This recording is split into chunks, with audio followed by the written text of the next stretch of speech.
Hello and welcome to Voices for the Voiceless. Today I am joined by CEO and co-founder of Animal Experience International, Nora Livingstone. Hello. Hello! I'm so glad to be here. We finally figured it out. We did. We figured it So and it just everything out. it and everything. So for the purpose of this recording, me and this lovely woman here have been trying to do this for, it could even be like a month. It could even be that Molly, I long. think it has been more Uh, than a month. But, what is time if not a construct to make us feel bad about ourselves? Boom. Boom. There's just no point, is there? Like we're trying our best. We're entrepreneurs, women entrepreneurs, pulling together to talk about animals. So, Yeah. I'm happy with that. Talk me through your journey. Now, I'm just blowing your trumpet here.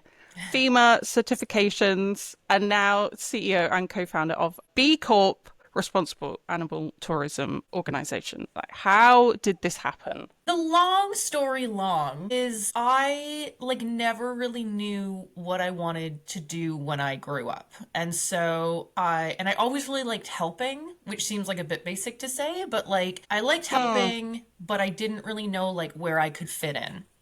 And so, I get that. yeah, there's just there's lots of stuff I'm interested in. There was never something that I cued into that I'm like, oh, I love medicine. I love grass. I love learning about this one particular fish. I was interested in lots of stuff. And so, my whole life I kind of volunteered lots of places, and I was always really lucky to find out about planting in the marsh in Hamilton, Ontario, where I went to high school, and volunteering with the Canadian Mental Health Association as a puppeteer, and then in university. What? Yeah, I've been so lucky to do lots of little things and sort of see where it goes and where it doesn't go. Just saying yes to things and being like, this seems nice. I would like to know how to be a puppeteer. And when you're volunteering, you don't have to be a professional. You don't have to be necessarily good. The whole point is you're learning as you're going and you aren't getting paid. So there isn't that pressure of I have to be good right away at this. Which I would also argue there shouldn't be pressure ever to be good right away, but that I think is a different conversation. Yeah. That might be more of a capitalism thing. But when I was in university, I was really lucky that I went down to New Orleans after Hurricane Katrina, and I helped out with animal rescue there. My eyes were Wow. super open to be in North America on Turtle Island, see all the pets that needed help and the people who needed help, because they were told they weren't allowed to bring their pets. They couldn't evacuate with them. It was not an option to help their animals. And so a bunch of us, all from Turtle Island, which I should actually explain to people that aren't from here, the indigenous way of saying North America is Turtle Island. The creation story is that all of North America was built on the back of a turtle from a beautiful story from many different indigenous cultures. But if you read Braiding Sweetgrass by Robin Wall Kimmerer, you can read the story of Sky Woman, and it's beautiful. Okay. All right. Noted. I digress. I have already said this is going to be a long story, and I am now somehow talking about the creation story of North America rather than AE. I love it. I love it. It will get there. But having my eyes open to, Canada's neighbors having a huge problem with emergency natural disasters and helping their animals, and then having that lens pointed at Canada as well. And we also have problems with pet overpopulation and evacuation, things like Hmm. that. But I still had no idea how to make a career out of I just want to help and I just want to think a little bit more about how we help Yes. animals. Um, Oh, I feel you there. it's just there's so many options, and technology is also changing all the time, right? I graduated from high school in 2001. So the internet didn't really exist. So, like, it kind of did, but the way that we interfaced with it was quite different. And so, what does everything look like? So, after university, I was really lucky that I was able to do some travel, and I volunteered with some really great places, some places that I would argue need some work, even more so now. And then when I got back from traveling, I volunteered, or that's not true. I was paid to do this job, but I became a volunteer coordinator at a wildlife rehabilitation center in Toronto, which was and still Wow. is one of the busiest wildlife rehab centers in Canada because Toronto's such a big city. There's 5 million people there. So in Canadian standards, that's enormous. And we all live where animals live. There isn't a urban versus wild. There is just wild that we placed urban on top of. And so there Hmm. is so many interactions between animals and humans. There needs to be people that help them out. So I was a volunteer coordinator there. I met my now business partner, who is a wildlife veterinarian. She still works at the center, and she sort of pitched the idea of Animal Experience International to me. Said, "You're always talking about ethics. You're always talking about volunteering. You're always telling people, like," because I have a degree in humanities, and people go, "Oh, I would love to help animals, but I'm not a vet." And I'm always telling people, like, I couldn't be less of a veterinarian. Like, I studied anthropology and environmental policy. Like, there's no reason that I should help Wow. animals. I know it sounds so fancy when I humble It brag. really does. It really does. When I say that, I say, like, I studied people, but I'm still able to help animals, and I'm still able to help animals in an ethical fashion, which I think is important. So I used that, she used that, and we built this company that we then became a B Corp and have been a B Corp since 2013. And Woo woo. I'm so excited to always talk about how there's, more than 1,000 B Corps now. There's so many people that we all live in capitalism, but we're able to make choices that don't hinder, that do help in capitalism. And yeah, so we again, long story long, we now have sent well over 1,000 volunteers on programs around the world, volunteering with wild horses and wildlife rehabilitation centers and sharks and sea turtles and everything in between. We've been able to send more than $1 million in aid to these centers. And Fabulous. yeah, and it's truly is a dream we go to all the placements first to make sure that they're safe, they're ethical, they're real. We know who we're working with. We can build trust with the local community. And so every time we send someone away, it is to a place that I have been with people that I have volunteered with animals, maybe not the individual animals that I know, but the species that I know. So I can, like, almost live vicariously through our volunteers and say how incredible, like, you get to meet a pangolin. That's so cool. You get to meet Anna in Guatemala. She's amazing. You can be inspired by the work in Croatia with dolphins. And so yeah, from like little baby Nora, not knowing at all what she wants to do, but knowing she wants to help, being able to really, like, bring the helpers along to do more animal stuff is incredible. It's so exciting. You actually managed to craft your dream into this amazing organization and something that I feel like only really now is getting the awareness it needs. Like I read something about, I think it was Chris Packham and maybe Alan Cumming from the UK, celebrities from the UK are trying to promote the cruelty of the animal tourism trade. And I'm thinking now in 2025, now piping up and being like, oh, okay, this is bad. And I'm thinking, how is it that people don't know about this? But I think lack of organizations like yours, especially yours, because you go yourself and actually go and experience these places. I think that is such a unique quality, and it definitely shows how genuine you are about really making sure that these places are cruelty free. It's not just like, oh yeah, we looked on their website, Yeah. they look good. It's like you actually go to these. So you'll be like Costa Rica, and then you'll go to Mongolia. Yeah, it's been really funny because we only go to places that contact us first. And so to make sure that it's not like there's no coercion, there's no sort I of, like that. yeah, as much as we can, there's no neo like colonization of like, I am a white woman from North America whose last name is Livingstone. Like, tourism is really rooted in white supremacy. And the hierarchical idea of tourism is really based on who can go, where they can go, and then this idea of like wild or other or differences and being able to like Hmm. experience a different culture to like wear that hat and then come back home and not actually engage with it. And so it's been really interesting because at first we thought reaching out to a bunch of centers and saying we'd love to work with you would be a good idea. And then we thought more about it and we thought more, what would it look like if you were a struggling center and you didn't actually have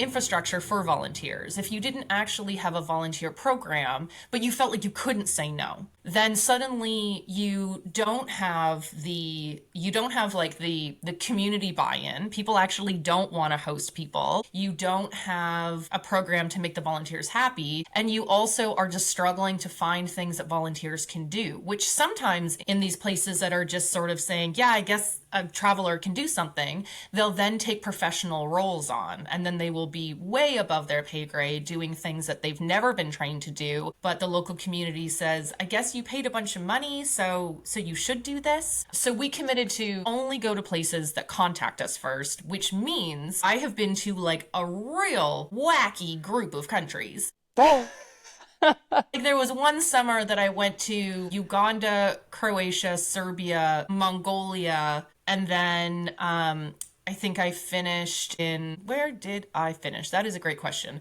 I think I finished in like Costa Rica. And so, and like the whole Living the summer, dream. oh yeah, like it's amazing, very tiring, I have to say.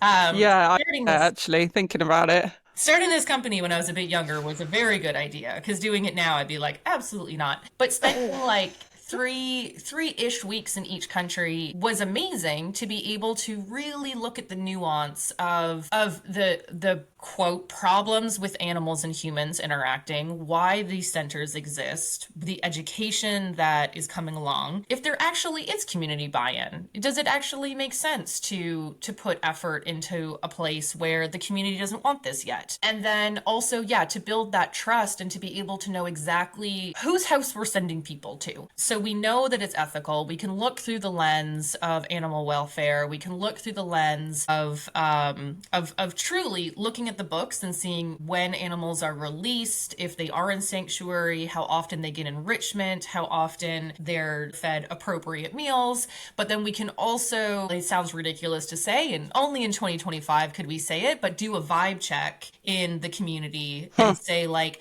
do I feel welcome here? Would I be comfortable sending my little sister or my mom here? Would I be comfortable sending volunteers that have never traveled before? This is their first shot.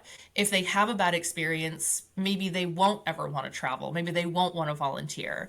And so it's been so interesting to go to sort of this patchwork of countries that I like. Mongolia is a great example. I've always been like fascinated by Mongolia, and I guess I could have always bought a ticket to go there, but I never did. And so when we were approached by this group that works with wild horses there, I was like, incredible, like I get to go to Mongolia now. And I spent a month in Mongolia before I actually ever visited South America, which as a North American was ridiculous. Yeah. But these are the places that call, so we go to them first, and then we just wait until truly it's word of mouth how places hear about us. And so we were just waiting for someone in South America to hear about AEI. That's such an interesting point that you're going in and you're not just thinking about the animal welfare, but you're also trying to measure the community and you don't want your volunteers to have a negative impact on the community. It's kind of like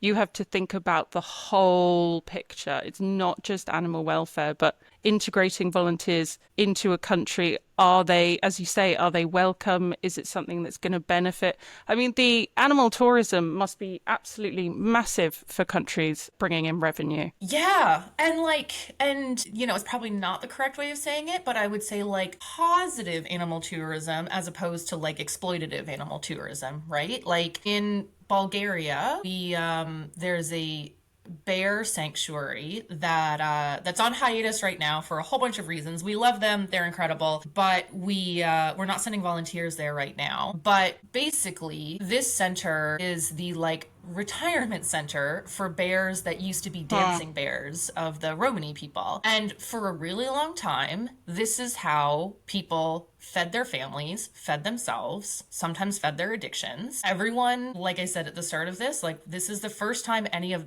us are on earth, and we're all just trying to have a good life. We're all just trying to have a better life for the people younger than us. We're all eventually going to be ancestors, and so we're just trying to take those steps. And for a long time, people really viewed their relationship with these bears as kin, and kin brings money in. And even though these bears are dancing and were dancing, let me be clear, because they were tortured, this was not, Mm.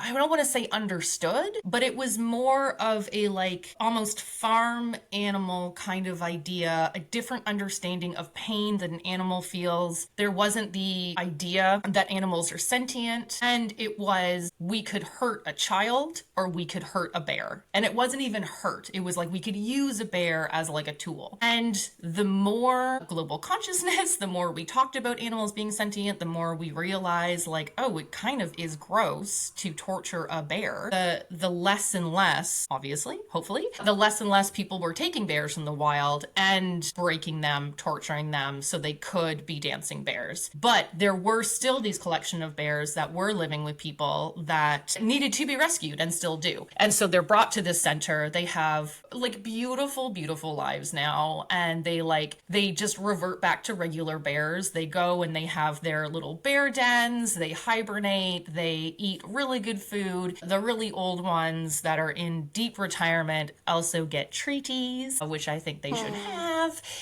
Mm-hmm. But it's that shift in a lot of money used to come into Bulgaria because people wanted to see dancing bears. And I don't think people wanted to see tortured bears. People want to see bears. And so if there isn't that connection made, if there isn't that education that a bear only dances because it has been tortured, people often don't interrogate that. And it's, we have a lot of other things on our mind. And so none of this is ever said in shame, and none of this is ever said like, you should have thought of that. I've spent 20 years thinking of this. This may be someone's first time thinking about it. And so I totally understand that, but it does mean there is this colossal shift from I want to see a bear, I'm entitled and I should see a bear, to wait a second, I'd love to see a bear, but I want to make sure I'm putting money in the hands of people who are rescuing bears, who are treating them kindly, who understand they are sentient and beautiful and arcan. And oftentimes communities that we work with have always thought this, but there wasn't a way to feed their families, feed themselves, feed their addictions, go to school, have a house if they weren't exploiting animals. So giving them the opportunity to have animal tourism in this ethical, positive way is helping everyone. Obviously the animals, but also like no one wants to hurt an animal. So giving them the No. opportunity to live with animals and not hurt them, I think is beautiful. Absolutely. I mean, and it's good to be aware that there's a hole when the animal exploitation is taken out, as you say, because they're trying to feed their families. And it's a very positive way to look at it that they probably don't. It's like the people that work in abattoirs Mm, and that are traumatized yeah. from working in the abattoir hate their job, but they need to earn money. So it's a nice way to look at it that they're doing it to feed their families and to be mindful of that, but also then replace that income with something that's actually positive for the animal. That's a really it's sustainable then, isn't it? You're not just taking it away and then the cycle's going to repeat itself, or a different animal will be exploited, but there's a positive replacement Yeah. where no one is being tortured in a cage. Is that even still a thing now, dancing bears? Well, like yes and no. It's like it's officially illegal, but like I do Okay. suspect there are some holdouts in some places. Not necessarily Bulgaria, but like yeah, there are some places that still have this. And it's like that's also an interesting conversation as well, right? Like I don't think that violence can ever be excused by culture. And so I think that like Yes. there's this big conversation of like what is culturally appropriate and what is just torture. And so if you look at like bullfighting in Spain I was is literally just about to say that right. It's like it's because that such would be the argument. yeah, this is our Tradition. culture. This is tradition. But if you take away, let's not even say take away. If you were to say, yes, of course, this is your tradition, this is your culture, this is a great importance, but what do you lose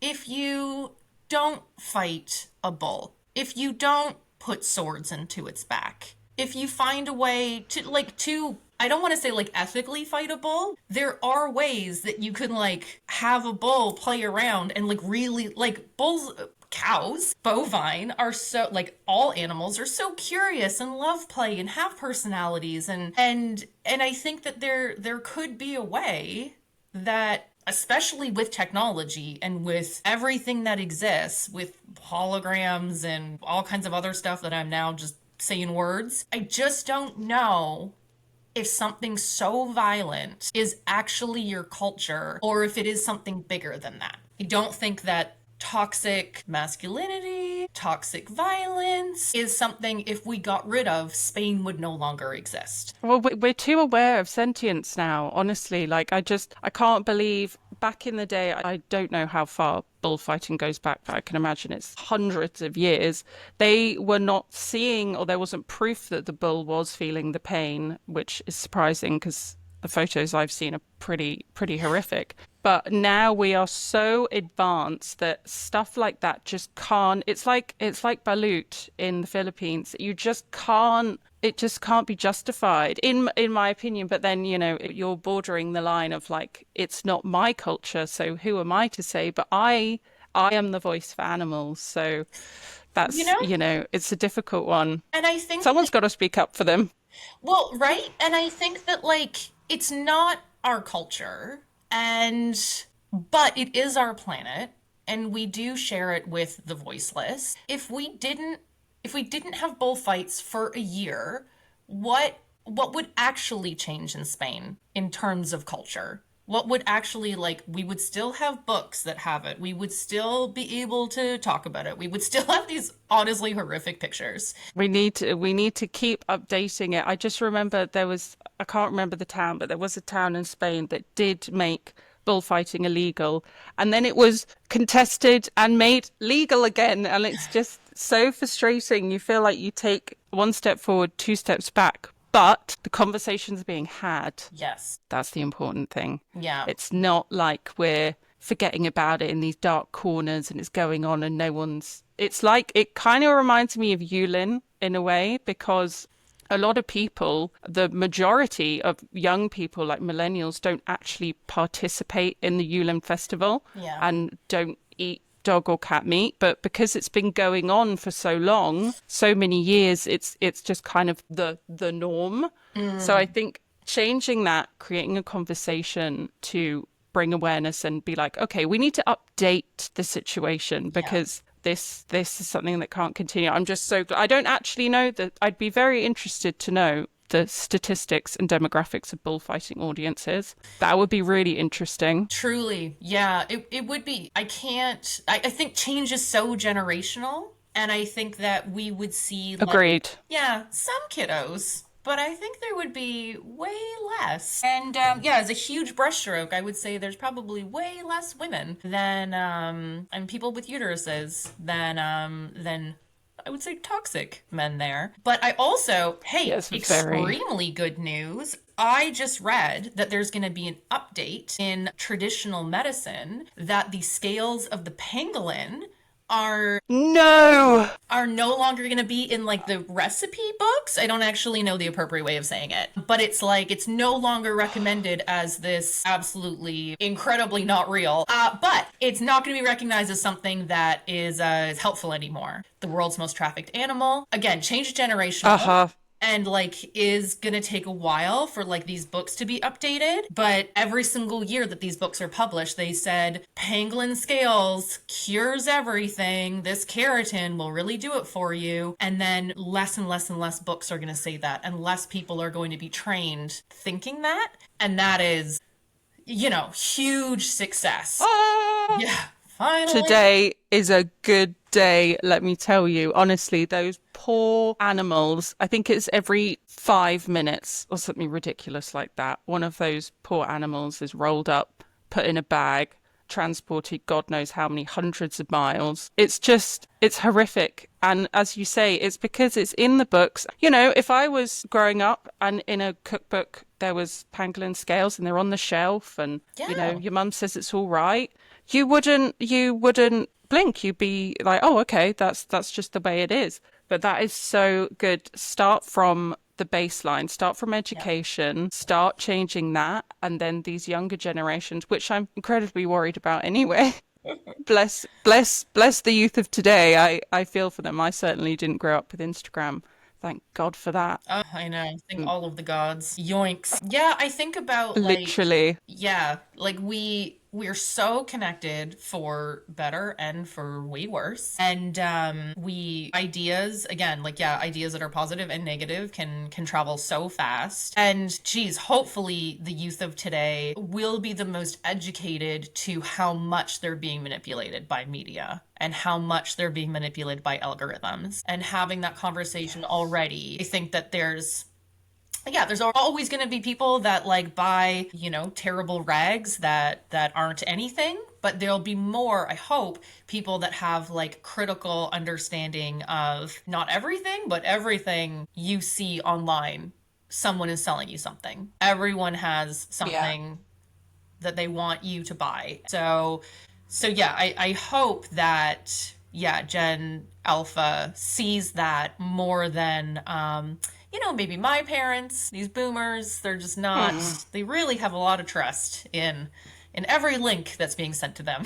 You can't trust a link, man. They No. they get your email and they send you these links and then you open the link and it's all over. It's scary. It's as Yeah. simple as that. You have Just to throw your one link or computer they right into the say, sea. yeah, you might as well. Yeah. And all your bank cards, Yeah. Yeah, I to think start that this is again. why what you're doing is so important because, especially with animal tourism, because of the money involved, because of the tradition, the culture is such a complex issue. But you going in and being mindful of all those facets and coming out and giving people a really educated guidance is amazing because people still, I see even today, koala selfies, Mm, sloth selfies, even now, and places marked as sanctuaries as well, which I just yeah. don't understand. Yeah. Yeah, there's no global definition of sanctuary. There's not even like a national definition of Jeez. sanctuary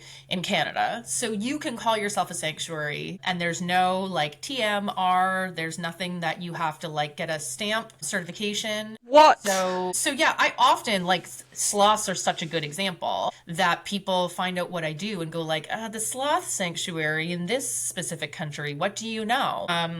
And I haven't been there. I don't know. I do know that sloths don't need to wear pajamas in the wild, so I would question why they wear I would them. think so. You know, they Yeah. are covered in Or bows. fur. It's very cute. This is to take a couple steps back into the algorithm. I think that I've talked about this before, but I will talk about this until I'm blue in the face. That everything that's ever written on the internet, especially with AI now, is being scrubbed and looked at and used by someone else. And so every time someone sees a picture of a bush baby or a sugar glider or a sloth or something equally cute that has big eyes and poofy ears, and someone under it writes, I want one, or can I have it? Oh, Even if they don't mean it, even if they're just saying like, oh, I would love one, because like who wouldn't love to somehow get an ethical bush baby? It'd be so cute. We like, of course we love them. they're We very like cute. babies They are. more furry. Like that's ideal. Our little primate brains love a little primate and we love the furriness. But every time you say that, that is being tracked. And there are animal traffickers around the world that have bots that scrub that. And so if a bunch of people under a post over and over and over again around bush babies say, I want that, then animal traffickers see this and they go, there's demand. We are going to take them horribly from their homes, from the jungle, from the wild, and we are going to bring them to markets where people either do want them or don't really want them, but have also seen the metrics that they're wanted. And so they can have a whole home of exotic fish because it looks like I'm very rich to have them, or a serval because again, it's if you have the money, you can get the permits and then you can show off your wealth through animals. And so it's people think I would say stuff like this all the time. Like, would love to have something like that, like in an ethical way, blah, blah, blah, blah, blah. But without all of that, the data that we have on the internet is now better informing the bad guys, gals, and bad thems, I suppose, to exploit animals and move them along into the pet trade. And that I think is also like shocking, a little bit empowering, knowing if you just don't comment something, then you're actually helping a species. You don't have to Yes. travel all the way around the world. You can just not engage with a post, or you can engage with a post by saying, take this down. I don't want this. This is animal trafficking. I see that more and more recently, which is so cool. Oh, thank goodness. Yeah, like people will say, I don't want to interact with it at all, but if all of the comments are negative, then that also informs traffickers. It also informs these bots and the algorithm and everything that this isn't something to be shown. It is wild to be alive right now and knowing how to help Yes. or affect animals. Agreed. Wild is the perfect way to describe it. It cannot be underestimated the power of animal traffickers, this intricate underground system of criminal activity worth billions of pounds. I mean, it's just unimaginable how these things happen with airport security. Even if I'm not doing anything wrong at airport security, I'm scared. I feel nervous going through the metal detector just because everyone's, looking at you and you think, oh God, what if I've left a coin in my pocket or something? But you have people getting away with just trafficking all turtles in suitcases, budgies and plastic bottles hidden in their trousers. I mean, it's just unbelievable. It is. It's unbelievable. And it shows the deep pain that capitalism causes. Because I don't think people Very true. I don't want to lionize all animal traffickers. I'm sure some of them are jerks. But I think a lot of people who are so the people at the top, I would say, are probably all jerks. But then everyone else are people who are also being exploited. And I think that if you're stuffing a bunch of budgies into plastic water bottles, one of them of the 10 are going to survive. So that you have dead animals on you. No one wants that. So how did you get into this situation? Probably a bunch of really bad things happened to you and someone manipulated you and exploited you, and now you are down this path and you don't like it. And when we see animal trafficking, we always see human drug and weapon trafficking. So it's not just one person that goes, I really hate that rhino. I'm going to get its horn. We have someone that has a lot of bad things have happened in their life. Capitalism has happened in their life. They have a family. They have themselves. They have hunger. And the only way that they can, maybe pay off some of their debt to the bad criminal activity group is to maybe try to go through security and maybe go to prison for a long time.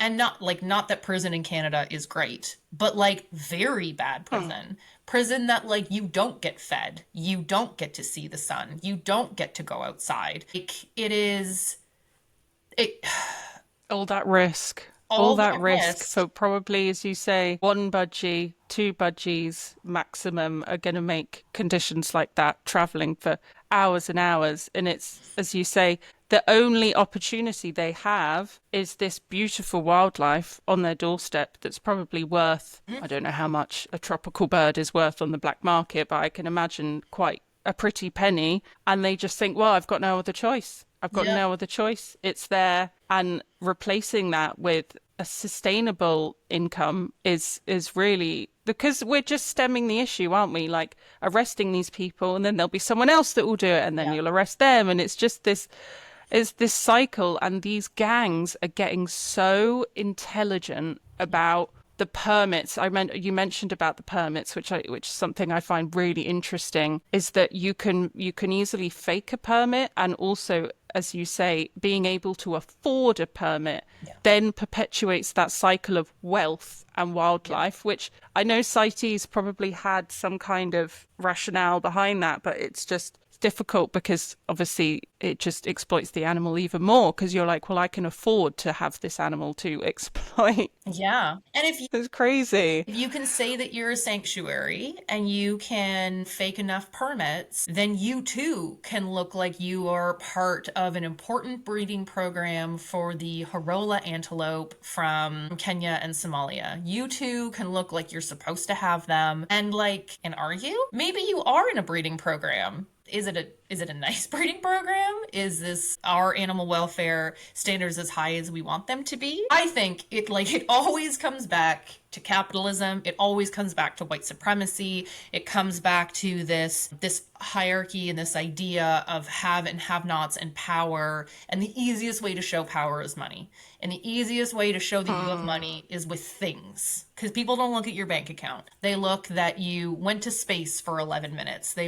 You can see that you have this spirit, Yeah, to like some low hanging fruit there.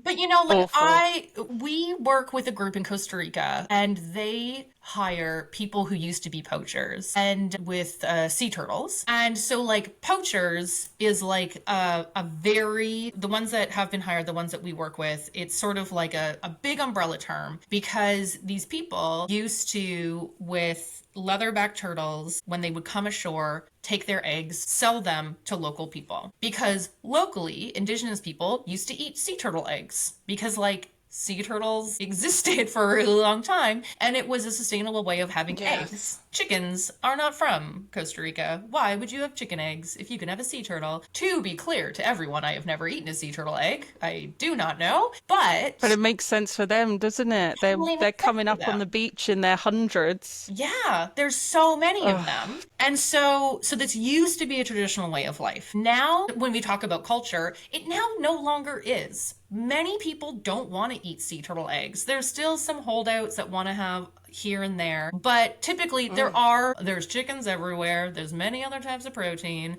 People are less and less interested in eating presumably a very like fishy tasting egg, but again, I don't know.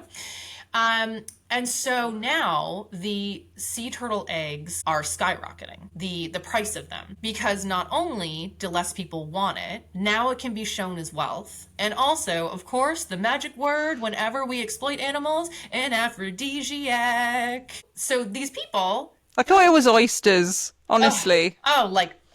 like anything that is trafficked, if you Asparagus. look, yeah, you look down eventually, they're like, boys, do you like them? Do you want to have them? It'd be better for you. But so these people that used to sustainably harvest leatherback eggs, then started harvesting them because they were a bit more money, and this was a way to feed their families. And I've met a number of people who love leatherbacks who used to be poachers. They think that they are beautiful because they're enormous. It's a turtle the size of a car.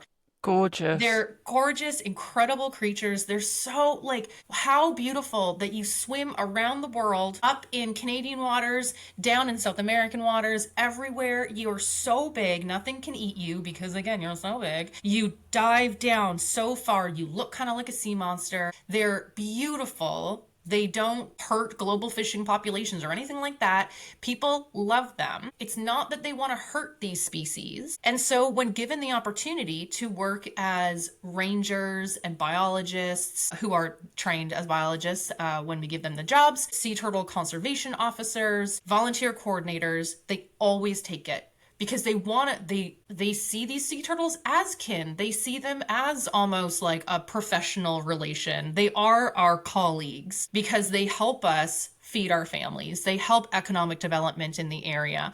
And they're beautiful and so weird in like the best way. Leatherback sea turtles have like a real monster face, but they're like such good moms. They come back to the same That's fantastic. area of beach and they wait and wait and wait until it is like the best weather and the best tides and the best everything, and then they spend a couple weeks laying different clutches of eggs in different areas to make sure that their babies are safe in these areas, but also to make sure that this will be where there's going to be colder eggs. This will be warmer eggs. And the temperature of the egg informs the gender or the sex of the turtle. And so having diverse Oh my gosh. places will mean there's going to be boy turtles and girl turtles. Like they're such good moms and everyone like knows this and everyone loves these turtles and they're so cool. And these people who used to be poachers are hired so they can conserve these animals. They can still live with them. They can look back through their ancestors and say we've always lived with them. We want to make sure that we always do live with them. And I think that is so empowering and so cool to be able to be part of that system and give the humanity and the autonomy back to these people and not say like you're doing a bad thing, you don't understand turtles like North Americans do. Nope, that's not this at all. This is like culturally significant and important work that also is ecologically and conservation important work, and that is Wow. it's what we should all be striving for. And it's incredible to be on that side to say things are getting better. It's not us versus poachers. It's us with poachers against this terrible system of capitalism and this terrible exploitation. That is the way to do it, isn't it? You replace it. It's not just taking them out, making them the enemy, but actually working with them. They have a passion for these animals. They know them. They know where they lay their eggs, which, by the way, is incredible. The fact that she can know, oh, it's a bit colder over here. I'm going to have some female eggs. Oh, it's a bit warmer over there. I mean, that is just the fact that they even know how to get into the sea when they come out of the eggs is absolutely insane. Like, how do Honestly. they know where to go? I love turtles. You knew that they were passionate and interested, and it's just turning it into actually conservation instead of exploitation. Is that's the way we need to do it. It's like with the orangutan project. You did some work with them, didn't you? Yep. Yeah. Yeah, so they had that women power of women or something like that, where the women of the tribes that may have been capturing these orangutans for pets, tearing the young away from their mothers and selling the young on the black market, but they actually employ them to look after the forest, Yeah. to stop the wildfires, to make sure that the orangutan are cared for. And it's that complete 180 is has to be the future of animal conservation. It has to be, surely. I don't think that there is a mother on this planet or, bio or adopted or foster or mentor or anything like that that wants to take a baby from its mother. There is no one that is Yeah. doing that isn't filled with trauma. So how was the system operating before? It was operating through the exploitation of these women and through the abject horror that is taking a baby from a struggling mother. And in a way, this might be a jump, but I think everyone listening will agree. This is the colonization of the natural world. It is the colonization of North America. It was the UK government that turned into the Canadian government that was taking Indigenous children away from Indigenous parents with the massive air quotes of this was better for the children, it was better for the parents, it was better for so-called Canada. And this is the same narrative that we are telling people about. I have heard this before, that like orangutans should be taken from the wild because the wild is hard for them. And like, it's better to live in a so-called zoo because they can have 3 meals a day in enrichment. The reason we give Oh my enrichment is because goodness they're not in the gracious. wild. Like, that is absolutely not. And, the more that we make these connections with these sentient animals, sentient beings who aren't just animals, who are beings that have intelligence and have a favorite food and a preference in color, and they have best friends and they have jokes and they make tools. Like, the more that we see these things, the more that it's not human versus non-human animal, the more that we're all animals and we see all exploitation as exploitation. It's not just against the wild world, and I only think about humans. We think about all trauma that we are putting on each other, all exploitation that is in the DNA of what it looks like to be a human in, again, capitalism and patriarchy and colonization. And so when we free one, we free everyone, because those chains break all the way down the links. I mean, 97% shared DNA with orangutans. Yeah. I just can't believe that what's happening is happening to them and that they are not, well, apart from Sandra recognized as with rights in the first non-human personhood case. Apart from that, it's still going on in this massive, I think the pet trade as well. I think that's just an absolutely heartbreaking thing. I mean, how would you, if you went to an orangutan sanctuary, for example, and obviously it calls itself a sanctuary, how can you verify that it actually is and you don't just have these babies that have just been taken away and they're getting money because they look absolutely adorable? Yeah. So we work with a group in Thailand that has orangutans there. And the reason that they have orangutans is because the pet trade has taken these animals. They have ground down their teeth. They can't be released anymore.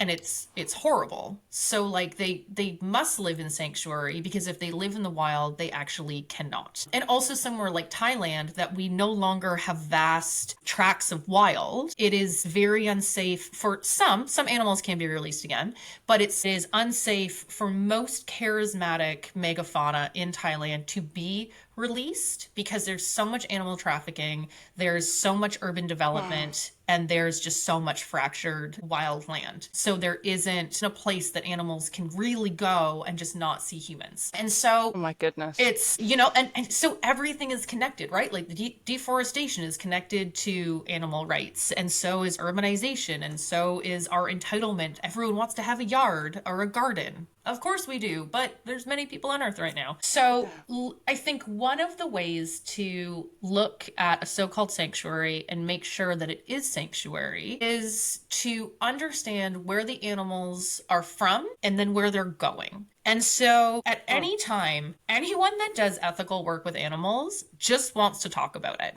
So if someone sees an animal sanctuary or center and goes, "Hey, I have some ethical questions." If the people are not forthright with the answers, that's your first red flag. Because all I want to do is become redundant. I would love to never have to go to an animal rehab center ever again. I would love for all of us to just somehow wake up one day and animals, humans, we're doing it. Everything's great. And so when people have these ethical questions, I go, this is great. I need to tell you how ethical we are and why we're ethical, because the opposite exists. So you'll travel with AEI, maybe, but if you do or if you don't, the next time you travel, you'll know a little bit more about ethics. And so the first red flag is someone not wanting to tell you about the ethics of the center. Sometimes we're tired. Sometimes it's annoying, because I have talked about it for 20 years and I go, how do people not know this? But at the end of the day, of course they don't know it. So I'm going to tell everyone, so we do know it. And so asking where they're from. If someone says they're there because of trafficking, and this is why it looks this way, and this is like they have been separated, they can't be reunited for these reasons, because their teeth have been ground down, because they have been habituated to humans too much. Sometimes it will happen that they've been been habituated to humans, and so they see humans as sometimes friends, sometimes vending machines, but it means that they're going to have too many interactions with humans and they will be in danger or the humans will be. And so sometimes they do need to be in enclosures, and an enclosure is also a wild sort of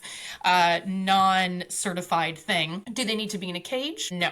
They need to be in an area that they can mimic what it looks like to be in the natural world. So for an orangutan, they can jump and swim, and hide is really important. Like, no one wants to be perceived. So like, let them not be perceived. They can climb up really high, they can play, they can dig around in the dirt and eat bugs and things like that. There does need to be a barrier between humans and non-human relations. Yeah. And so if you see pictures of an animal that there is a cage barrier between, it's not necessarily unethical. It is more ethical than having a person just walking around, because not only does this protect the orangutan from mistreatment from humans, it also protects the orangutan because the orangutan wouldn't attack the human and then get hurt itself or have to be euthanized or things like that. Also, with 97% same DNA, all of our COVID, all of our flu, all our tuberculosis, all our measles,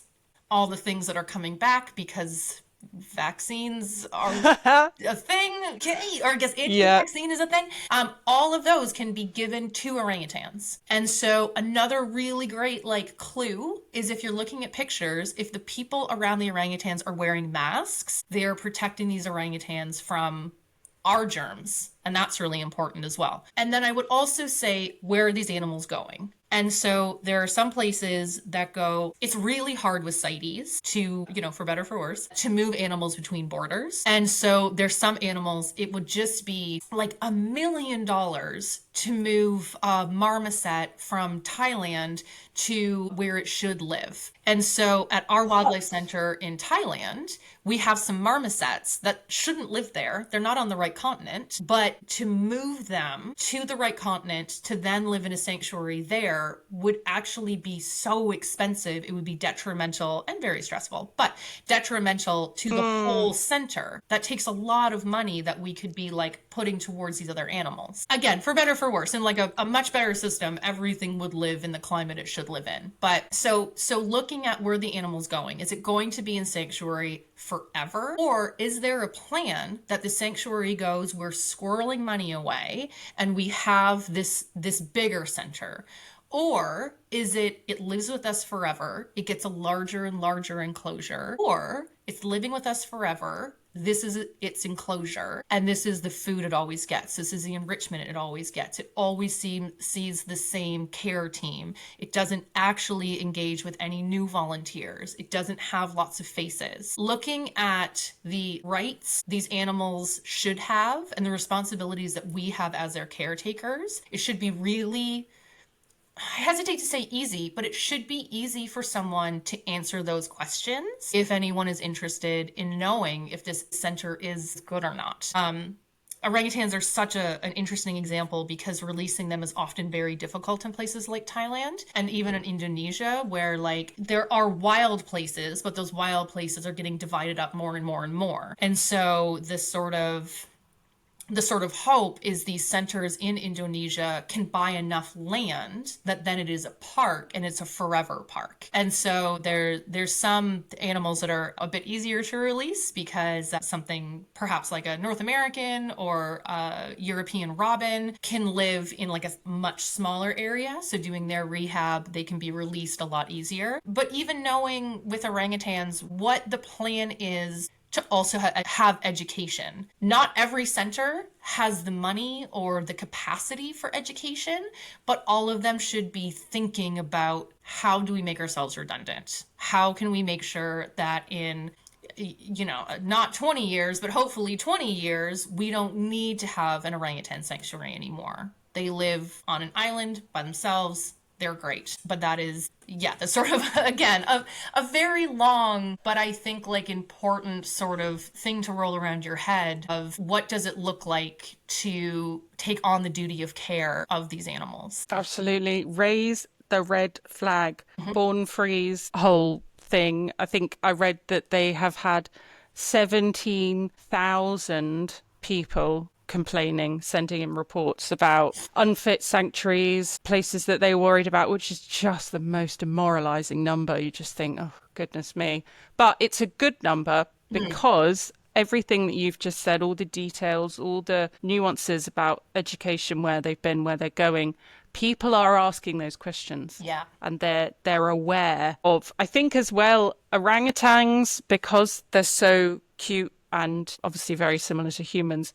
But another animal that I find their exploitation is massively misunderstood is elephants. Mm, Think I mean, you've got the elephant bathing, you've got elephant riding. I think people don't understand the realities behind that. Even after that, some poor girl was killed, wasn't she, yeah. bathing an elephant? You just think, is this what it has to happen for us to take a second look at whether this is suitable? Someone to be crushed? Yeah, I It's think horrific. it's horrific because it's so needless, right? Like it's so senseless. Yes. I think that there's this trust in tourism that I think shouldn't exist. Because there is a tourist group that says you can ride an elephant, you must be able to ride an elephant. And because someone told you that, and like I'm gonna sound like a crotchety old lady, but we just don't believe experts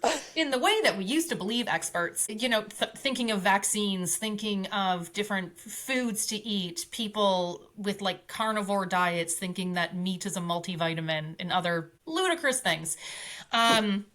Thinking of elephants, they're so enormous. People go, well, we must be able to ride them. And people have been riding them. Hmm. So they must be domesticated. But every elephant on Earth is still a wild animal. It hasn't gone through the necessary 5 or 7 generations of domesticated torture, habituation, to have those genes make sure that they are, or better inform, kind of makes more sense, that is a domesticated species. There's no elephant that wakes up that goes, oh, I think humans actually are okay. Every single elephant has to be broken. And every single elephant biologically was not made in the womb to have weight on its back as someone rides it. It's a very good point. Every single elephant can pull. Every single elephant has like real big shoulders and can do a lot of incredible, amazing work. But like, they're not supposed to have, because by evolutionarily, why would an elephant have to have any pressure on its back? What is riding an elephant in nature? Nothing. It doesn't have to have a baby on its back. That would be so weird to see. It's not like a It would. nesting doll of It would. elephants. And like maybe in nature, like a cheeky langur or a gibbon would jump on the back of an elephant to be like, ha ha ha, I'm silly, and then jump off because an elephant would never take that. And so, but the trust that people have because they haven't interrogated, because of course, why would they? Why would you go to somewhere like Thailand and every single time go, is this ethical? Like I do that and I'm a real bummer. I'm not fun at parties. Yes, yeah, I feel you there. The amount of times I'm like, that's animal cruelty. That's animal cruelty. There's a stray. That bird needs water. I mean, it's exhausting Yeah. thinking like that, but you just, if you have it, you can't turn it off. It's a Yeah. blessing and a curse, isn't it? Yeah, absolutely right. And I think like some people like could have it, but haven't had that activated yet. They haven't like there hasn't been that like inciting Agreed. incident that they're like, wait, this isn't cruel because like it's so done in society. It's very much like, a fish doesn't know it's swimming in water. It just swims. It just is a fish. And we don't know that we're living day in and day out with all this animal cruelty because it just exists. We have these blinders because that we don't even know exist. Just like privilege and everything else. We don't know it exists. It's the whole system makes it so it is invisible. So we don't interrogate things. So we don't say, hold on a second. And so to be able to take that one step back and say, I don't actually or shouldn't have entitlement over other people, other species, over anything else, and thinking more about consent and more about if an animal has a chain around its leg, I wonder if it actually wants to be here. Like, I wonder if it's Yep. consenting to this. If I had a chain, does that mean I'm fully into this? Probably not. And so I think just those couple steps, thinking about dolphin swimming. If you need to trap a dolphin in an area so it can't go back to its family and friends, does it want to be there? Is it stoked to swim around with you? I would guess no. Dolphinariums, man, that's something I'm very passionate about at the moment. Get those two blooming orcas out of that French. I can't remember the name of it. I know. The What French. even? What is happening? It's been 5 months. Where are the five freedoms in that Right. equation? And it's just, there's so much nuance in so many things, and there's no nuance here. These are animals that are swimming Yes. in algae filled bathtubs. It's not good for the economy. It's not good for this. It's not pretending there's conservation. It's not, well, if people don't see these animals, then they won't care about them. None of that is true. But as you say, the money to move them is probably why they're still there. I need to read more about it. An article did come out today, but the hoops that people have to go through to get them relocated, find them a sanctuary. Do you think in that kind of situation they could just literally release them into the sea? So, this is the thing that, it's not that there's not money on Earth. The money on Earth is being hoarded by lunatics. And, Yeah. They want to go to space. you want to go to space. And, I would argue you can go to space and also free an orca. You can go to space and, you can make robots and self-driving cars and also solve a lot of people's hunger. You can create clean drinking water for everyone in Canada and also still have so much money you can never spend it. And so, yes, for sure, it is very expensive to move these animals. But I also go, what are we doing here? The money must exist. There's Kickstarters for sillier things that all of us would pool our money towards. But then there also is just money that people have that they could easily spend. But no, I think just releasing an animal back into the wild after it has been in whatever enclosure it is can be inherently difficult and dangerous. But we've done this before with orcas. There's a sanctuary in Iceland. There's places that can take these orcas that you're not just picking them up with a helicopter and bloop them in the ocean. Okay, well, have fun. I hope you're doing okay. Rehab for them. There are centers for them. There are places that they can live and talk with their friends that is almost a transition to be released if they can be released again. And the same with dolphins. There's enough infrastructure in the world that we have done this before that we could help these animals. I don't know why. I do know why. There's a lot of things happening in the world. There is a lot of people who are suffering.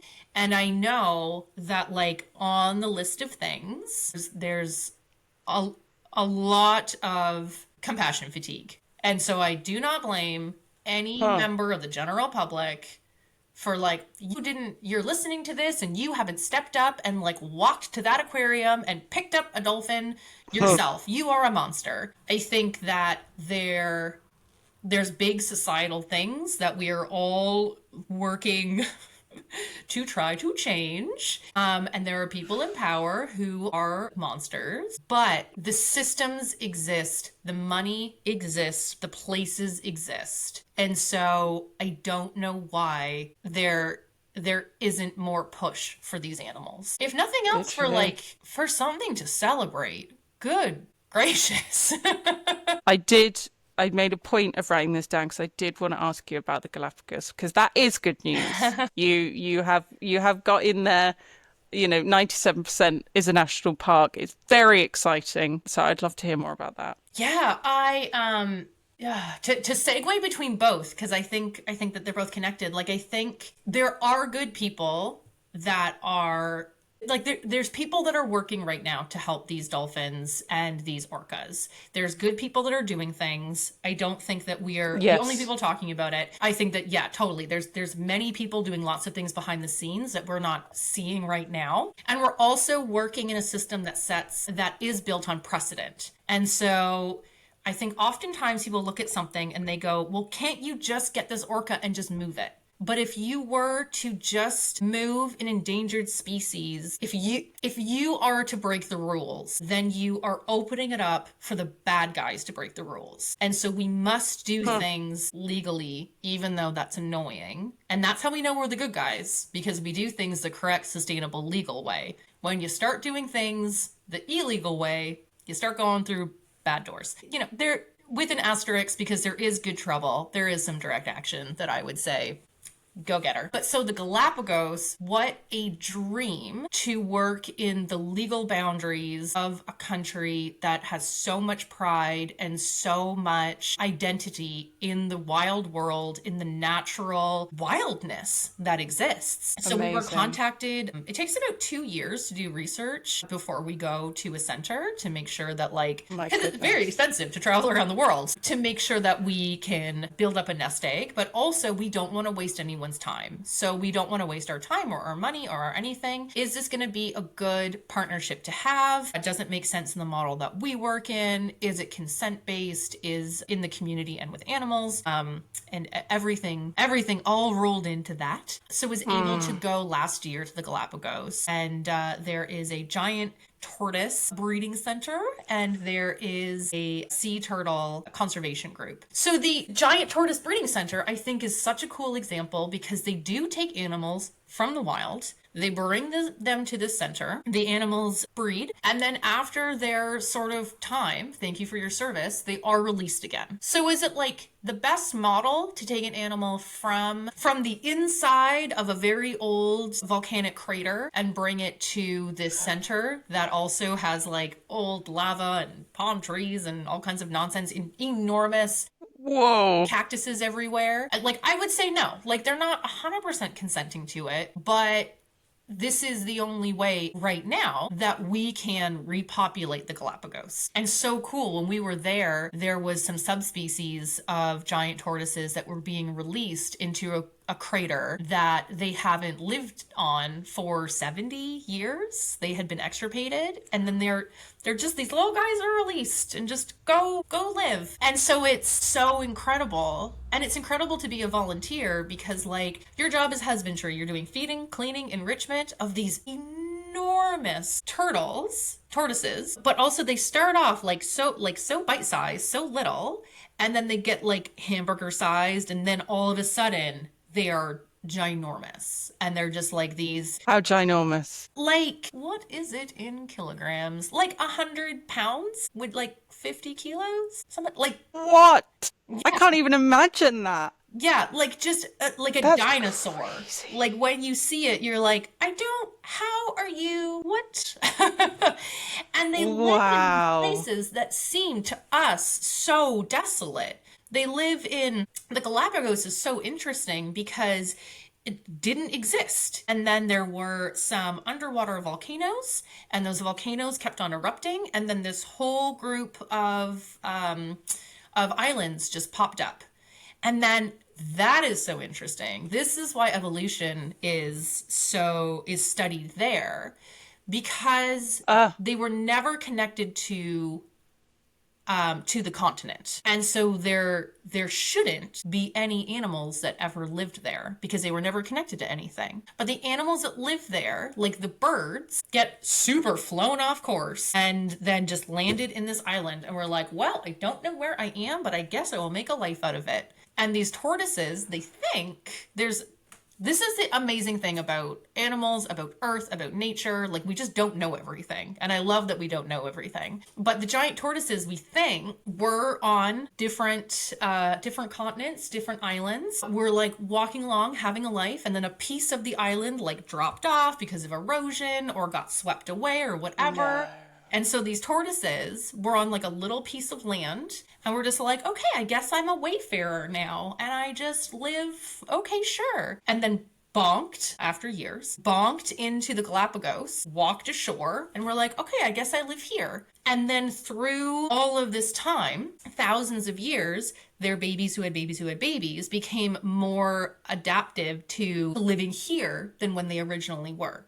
The same with all of the finches, all of the animals that have now lived there. They're now endemic to the area because there's no need for them to live in ways that make sense on the mainland or on a different set of islands or anything like that. It's like another planet. It It's like a different, it's like a truly, isolated world. yeah, truly, it is. It's so isolated and like everything is unique to just there. Like you go snorkeling and there's all of these like very old lava caves that the lava would come out of the volcano. It would touch the sea, it would harden. And so there's all of these caves. And then some topsoil would get blown ashore. So there's a small amount of topsoil. And then somehow cactus seeds would come. So cactuses grow up on these little lava tubes. And then penguins are swimming around them. What? And you're like, Just what? to make it more wacky, throw in some penguins. Throw in a penguin or two. And because they're right on the equator, sometimes the penguins swim above the equator.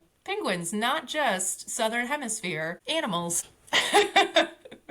What on earth? So are you working with both those Yeah, organizations? I got real sidetracked My with gosh. how crazy and how amazing the Galapagos is. So we're working with this group that has two different programs. They're both on Isabella Island, and you can live in volunteer housing if you want to be a little more independent, or you can live with families. So you stay with I the love locals, that. and you learn about why their families moved from the mainland to Galapagos and what that looks like because it is of course paradise, but it also is an island, a series of islands with no natural water source.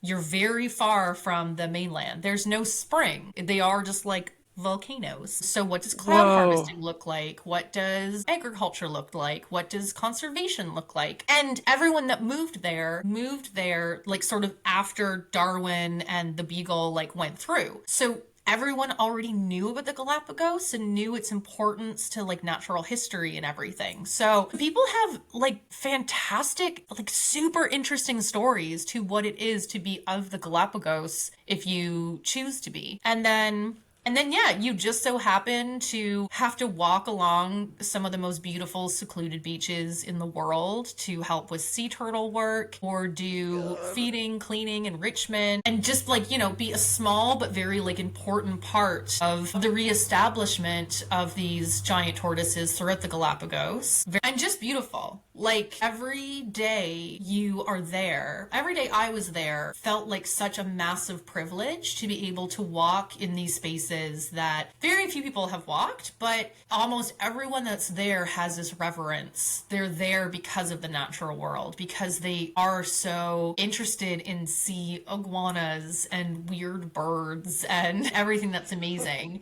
Worlds within worlds, and you are connecting people to amazing people in these countries trying to conserve these beautiful animals. 550,000 wild animals are exploited globally every year. And Nora Livingstone, Animal Experience International, thank you so much for being an advocate for them, a voice, an educator for connecting these people. And it's just so exciting to see what's going to happen with you and your organization. I cannot wait to be a part of it. Thank you so much. I love chatting with you, Molly. I could do it all day. I could do it all day. I could do it all day.